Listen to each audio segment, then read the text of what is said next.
welcome to my channel. My name is Khadisha and this video is strictly about Egypt, okay? So the pros, the cons, and if you're going to Egypt soon, it's very informative. So it's definitely something you should watch. Okay, so first things first, I travelled in February and I travelled with Pegasus Airlines. I've never travelled with Pegasus before, but Pegasus Airlines was very good. Only cons I'll say is that basically there's no TV on the plane.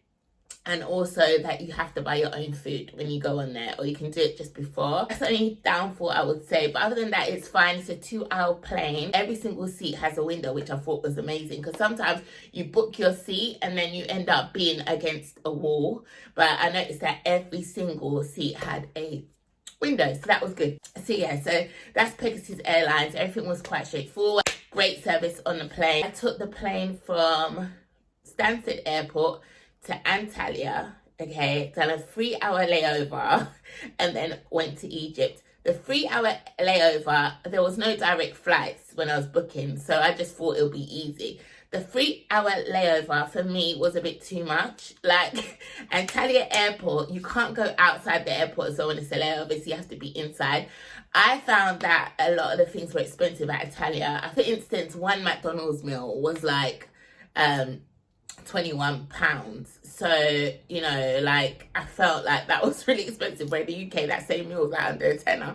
So yeah, but I mean, it's to be expected. But yeah, I'm just saying, I took it to Antalya. It's not something I'll do again. I'll never do a 3-hour layover to go anywhere. I just feel like it was too much. It was boring. And because you can't go out, what are you meant to do? So anyway, I did that.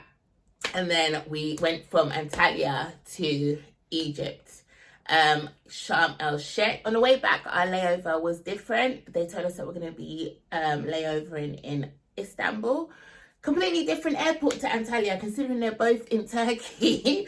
The prices were fine at that airport. So, you know, McDonald's was McDonald's money. Like, they had McDonald's there, they had Popeyes there, they had Burger King, they had everything. Antalya was kind of like just Burger King, McDonald's, but Istanbul had every single, you know, takeaway, Subway. They had everything. So we had a choice, and the money was what it should be. I had lira on me, which was Turkish money, because obviously I've been.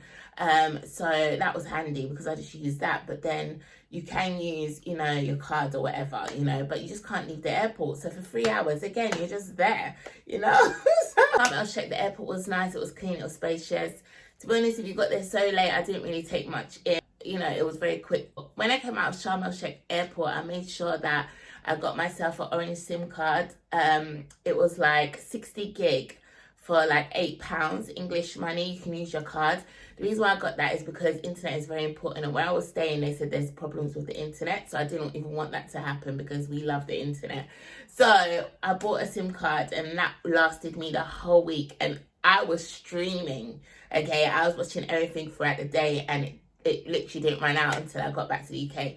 So it was heavy use and it was very good. So I bought that straight. As soon as you exit after your luggage, you come to the orange stand and it's just there. A lot of people ask about internet, etc., but that is really the best thing to do. After leaving there, I was picked up and taken to my hotel. It was only about 20 minutes away, which was Sharm Beach Resort near Tower Bay. Honestly, this place was beautiful. Okay, all white, the scenery was beautiful, palm trees, and the beach was just literally outside my door.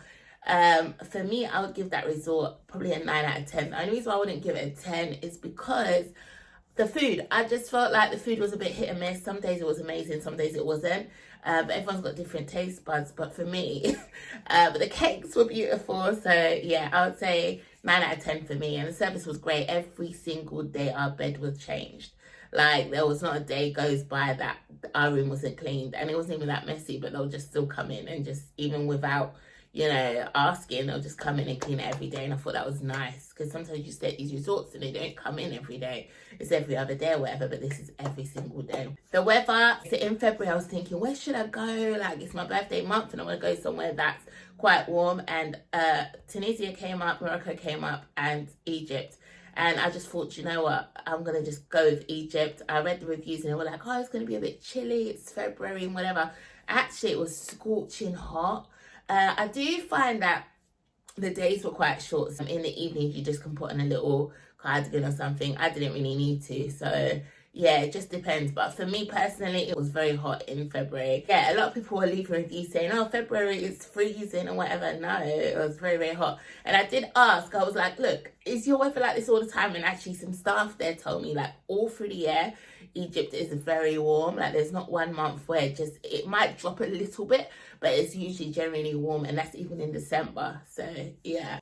Activity wise, I did quad biking, which was amazing with Ricky Ricks. You can find him on Facebook. He is amazing when it comes to these trips. Like, he makes sure he checks in on you, make sure you get there all right, because he doesn't actually do the transfers, but he's got drivers and they come pick you up, they take you there, he messages you, he texts you to see if you're okay and how it went and whatever, any problems and so forth. So we did the quad biking. I can't tell you where it was, but we went there. I think all in all it was like £20 each or something like that, where you get a single quad bike for yourself, and then after that they take you into the desert, and then you do the echo. Everyone that's on the trip shouts out some words, and then it echoes back through the desert, which was amazing. I wasn't even expecting that. So you get to do quad biking for that price.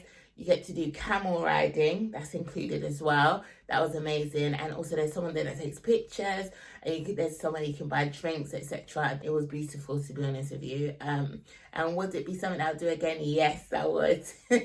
Secondly, I went to the water park. I can't actually pronounce the water park name. I'm having trouble with it, but it was Pickle Barrot. I don't know. Yeah, I'm going to put the name here.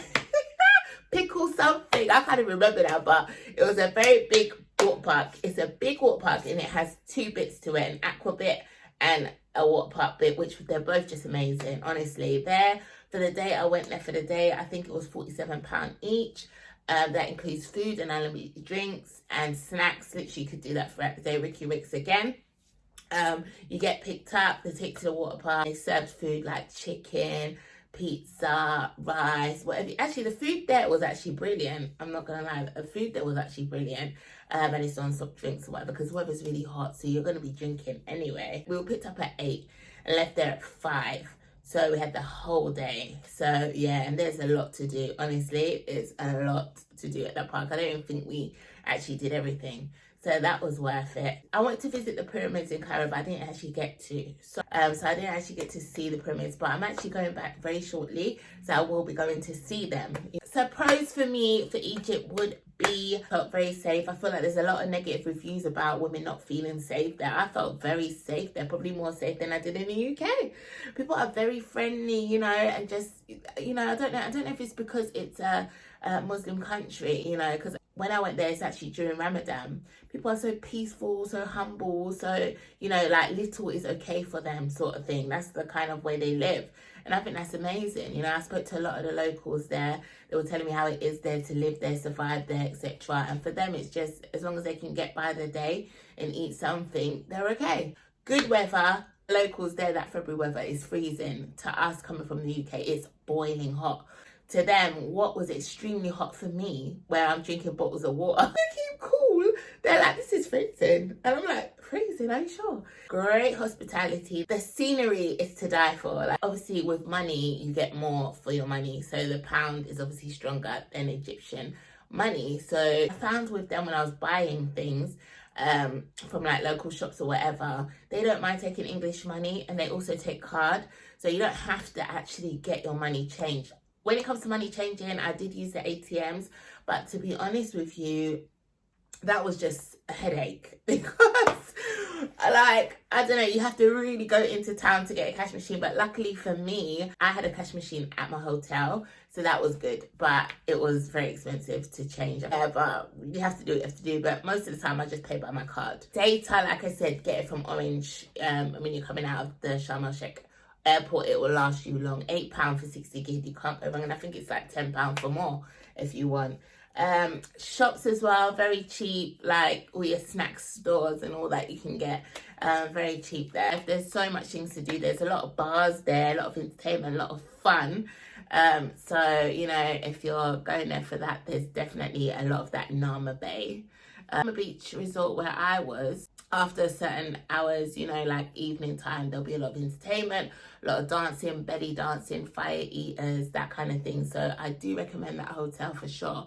It's beautiful, it's clean, and it's definitely somewhere that I'd visit again. Cons with Egypt would be the food, because I'm a big foodie, and basically that really adds to a holiday for me, because if the food ain't good, then I'm upset. So the food would be a problem. I'm not quite sure what it is with the food, but I feel like it was just a bit bland for me. But then maybe it's me, but I'm not the only one that actually says food is not that great, so I'm not sure. The food didn't really bang for me. The mosquitoes killed me. Listen, I had repellent, I had lotion, I had everything, and the mosquitoes still had their way. I was completely bitten up. I literally got bitten up everywhere. So for me, that was a con, but it's to be expected. It's a hot country, but the mosquitoes will get you if you're not prepared. So I don't know, maybe there's other solutions, but I was using repellent.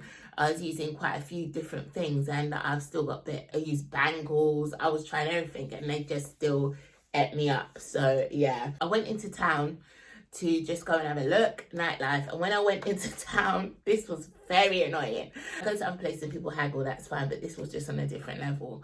I stepped into town and literally there were kids coming from everywhere. Kids, grown-ups, women, men, just literally begging for money. It wasn't even selling. It was just like, have you got this? Have you got that? Have you got that? And I just I got overwhelmed, and actually I didn't even end up looking at what was on offer down there, because at the end of the day, I just got overwhelmed. As soon as I stepped into Nama Bay, it's called, I just literally went there for 2 seconds and I was like, you know, I can't bother with this today. I'll come another day, and I went back. And it's just a lot of haggling and begging, which I understand it, but like I guess when you're on holiday, you just kind of want to shop. But I did end up giving quite a few tips. I gave a few tips away. Like I would tip 100 Egyptian pounds, especially to kids. So that would work out about £1.44 in English money.